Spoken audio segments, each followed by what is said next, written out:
Ibu dan Bapak, saudara-saudari, orang-orang muda dan anak-anak, selamat sore semuanya.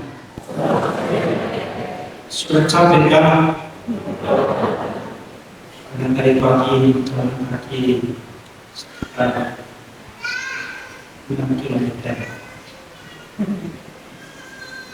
Sudah pulang ke rumah lagi, lalu istirahat sedikit siang, jalan kaki lagi dari rumah ke sini. Sudah capek kan?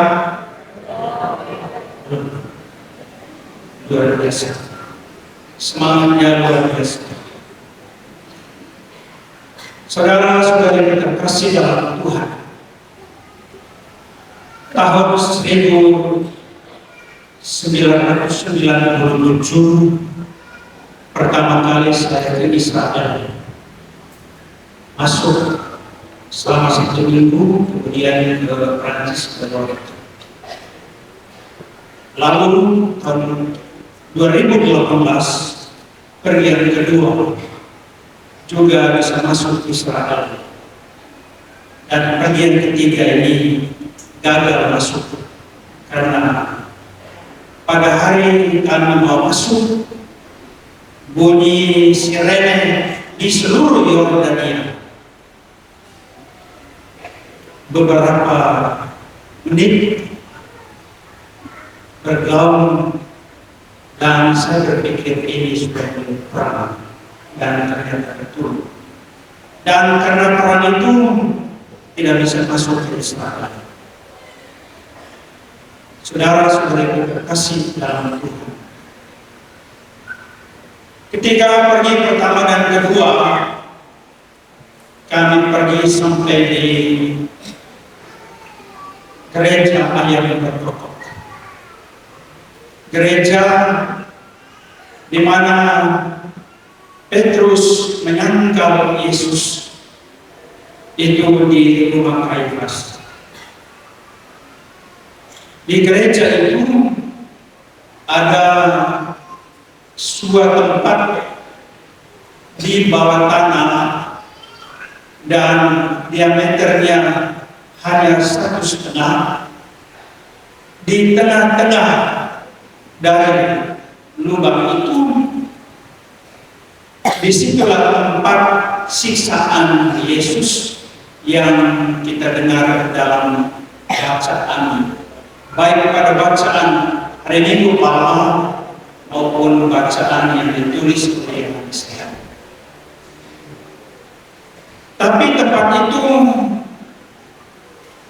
bukan tempat yang seharusnya membuat Yesus mati oleh keinginan orang Yahudi. Beberapa meter dari situ, di bagian sudut bagian barat, ada sebuah tempat yang sudah terdiri dari liang, dan menurut pemandu wisata bahwa disitulah Yesus digantung, kepala, kaki diikat dan digantung di situ. Lalu dia diceleti dengan semeti yang ujungnya terdiri dari paku-paku. Begitu dipukul 1 kali 2 kali, langsung daging dan darah keluar. Tempat itu mengerikan, dan waktu masuk tempat itu bulu kuduk berdiri. Karena apa? Karena pemandu wisata melukiskan sedemikian rupa bagaimana kira-kira bangsa Yahudi pada 2000 tahun yang lalu ketika memberi hukuman mati kepada Yesus, mereka sudah nekat bahwa dia harus mati di tempat itu. Tapi saudara, Allah tidak menghendakinya. Dia harus mati di tempat di mana orang-orang jahat dihukum mati, yaitu di Golgota. Sehingga dalam bacaan pertama tadi Dikatakan oleh Yesaya, dia dihitung sebagai penjahat meskipun dia tidak berdosa sedikit pun, dan dihukum mati di tempat itu. Saudara-saudari terkasih dalam Kristus Tuhan, apa yang terjadi 2000 tahun yang lalu itu sudah dinubuatkan oleh Yesaya 8 abad lebih dahulu. Sekali lagi 8 abad lebih dahulu. Seperti kita dengar dalam bacaan pertama tadi, dia dihukum sebagai penjahat, dia dihina, punggungnya dipukul, jenggotnya dicabut, dan dia tidak berdaya dan dia tidak buat apa-apa. Mereka meludahi, mengolok-oloknya, menghinanya, dan seterusnya, dan dia diam saja. 8 abad kemudian, ketika Yesus hadir di tengah-tengah bangsa Yahudi, satu kesalahan saja yang mereka tuduhkan kepadanya, bahwa dia menghujat Allah. Ketika dia mengatakan, aku datang dari surga dan Allah adalah Bapa-Ku. Sehingga Imam Agung Kaifas langsung mengatakan, dia sudah menghujat Allah.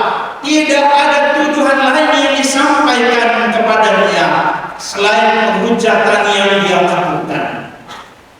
Apa yang dikatakan Yesus sesungguhnya sesuatu yang benar, karena memang dia datang dari Allah. Allah yang menjelma menjadi manusia.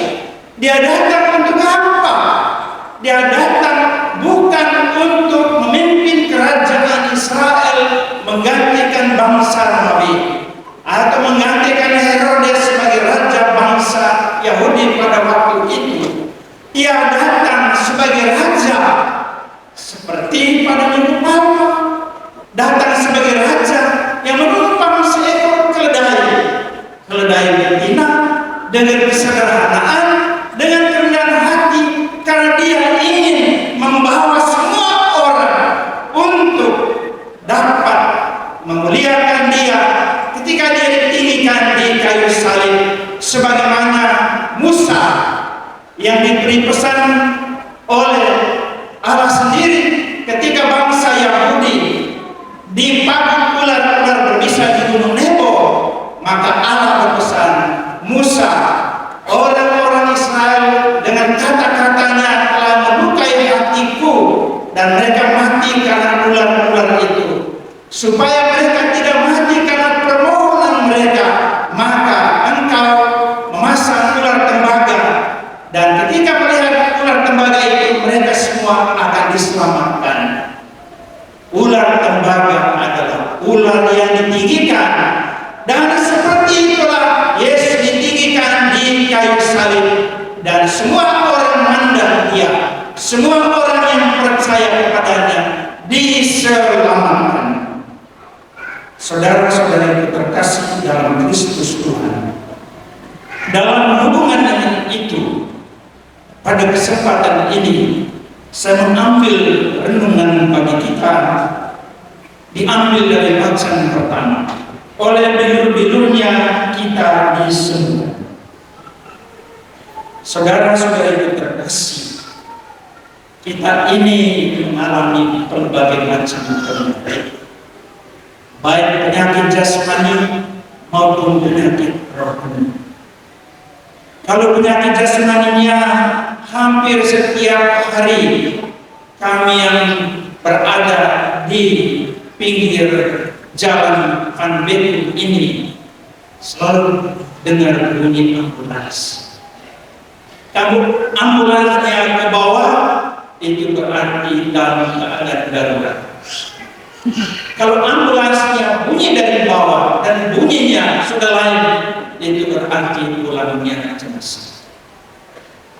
Dan hampir setiap hari, bukan orang di Labuan Bajo ini saja, tapi juga orang-orang dari tempat lain yang ada di pegunungan sana.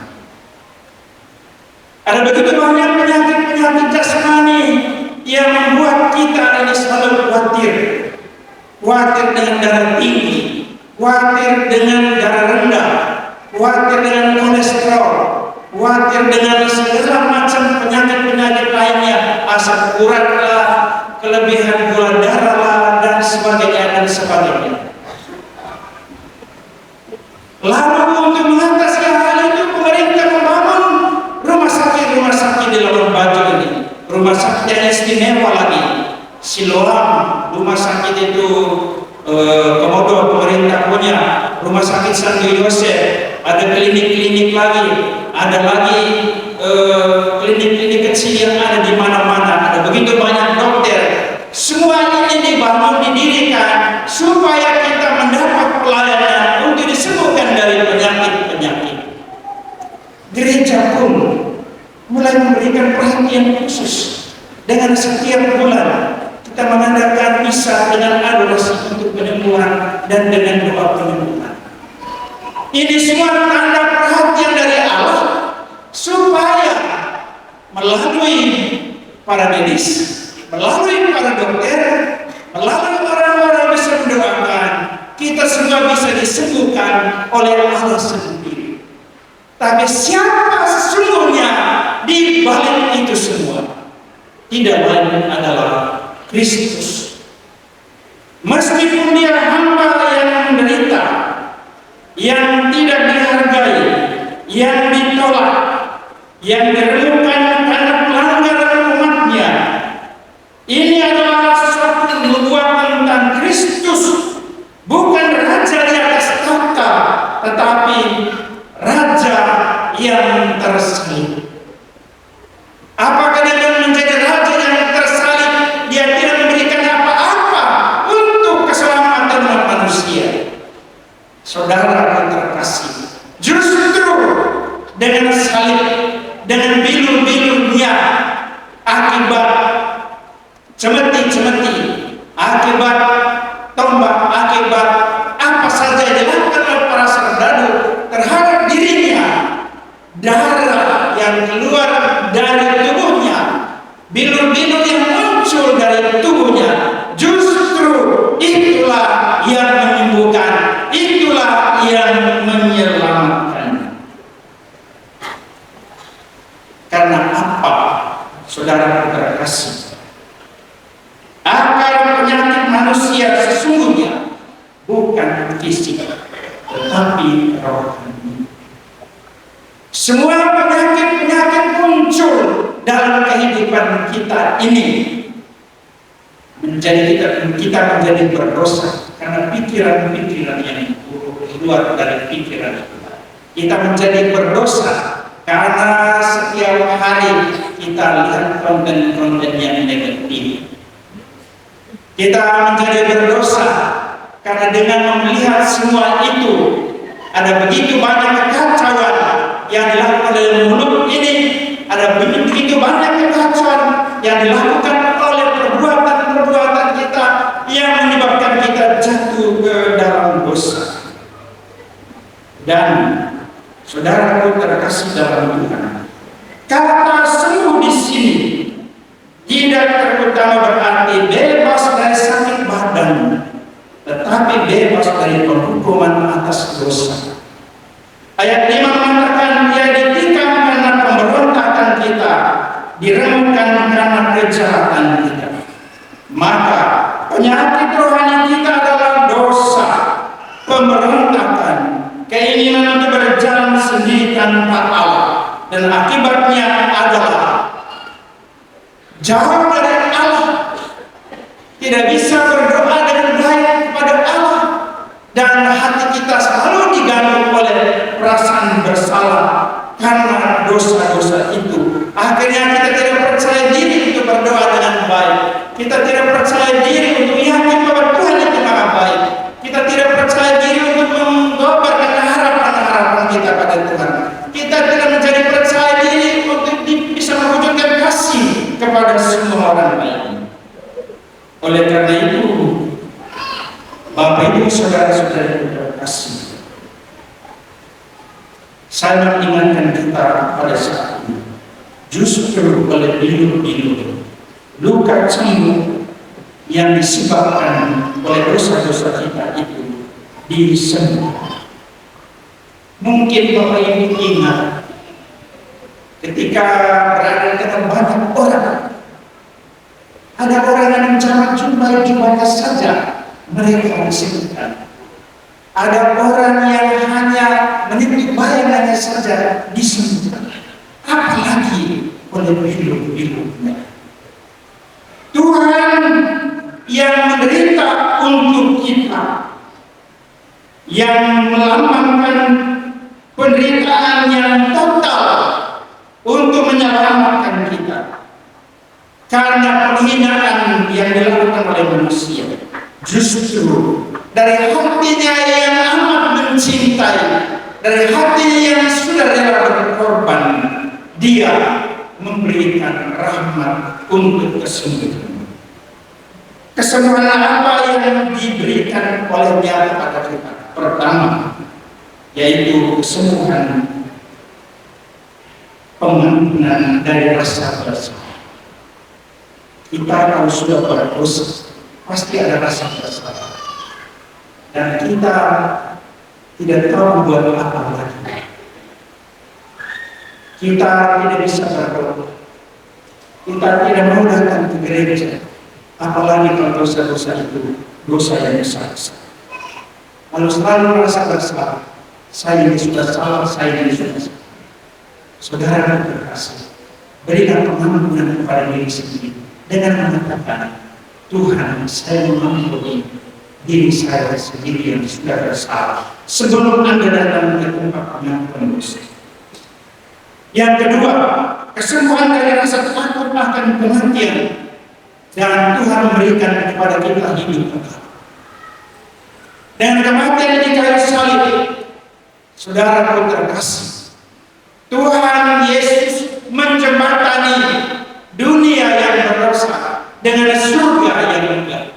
Dan lewat jembatan itu kita melewat masuk ke dalam surga, dan Dia memberikan hidup kekal kepada kita. Dan yang berikutnya, kesembuhan dari perbudakan dosa supaya kita memiliki hidup yang benar. Tadi dalam jalan salib bersama tadi siang, begitu banyak disinggung tentang apa yang menjadi keprihatinan kita di kota Labuan Bajo ini. Begitu banyaknya oligarki, begitu banyaknya yang mencaplok tanah-tanah kita, begitu banyaknya perkara-perkara yang terjadi, begitu banyaknya kerusakan-kerusakan lingkungan karena sampah, karena segala macam. Kalau kita ingin baik, kalau kita ingin supaya Labuan Bajo ini tetap menjadi kota super premium dan menjadi tujuan wisata super premium yang sudah ditetapkan oleh pemerintah, maka secara sinergis, secara bersama-sama sudah sejak beberapa tahun lalu, tetapi sampai hari ini belum bisa dijalankan dengan baik karena kita belum bisa memperhatikan hal yang paling kecil saja. Tidak bisa mengajarkan anak-anak kita untuk memungut sampah, untuk membuang sampah di tempatnya yang benar. Saya seringkali buat sidang di paroki, sidang dewan paroki, sidang DKP, sidang itu KBG wilayah, dan sidang-sidang yang lain. Sesudah makan, saudara, begitu banyak sampah yang keluar. Bayangkan di dalam gereja pun setiap hari Minggu sudah disampaikan, jangan tinggalkan sampah. Tapi orang tidak peduli dengan itu. Sampah yang lain juga yang mengganggu. Bapak, ibu, saudara-saudara yang punya anak-anak diberi HP, sementara bisa main HP, itu adalah sampah yang mengganggu ketenangan Ekaristi, yang membuat kita tidak nyaman untuk mengikuti Ekaristi dengan kehadiran Allah yang mulia, karena kita tidak bisa mengendalikan anak-anak kita. Sehingga saya berpikir, kalau anak-anak main HP dalam gereja dan minta berkat di sini, saya tidak akan terima. Mohon perhatian dari orang tua. Kita mulai mendidik anak-anak kita supaya apa yang dikatakan Tuhan untuk memberikan kesembuhan rohani dan jasmani didapatkan oleh semua kita yang datang ke Ekaristi ini. Saudara-saudari yang terkasih, mari saat ini di hari Jumat Agung di 2020 kita lebih lagi membangun pikiran yang baik, pikiran yang sehat, pikiran yang maju, pikiran yang progresif, pikiran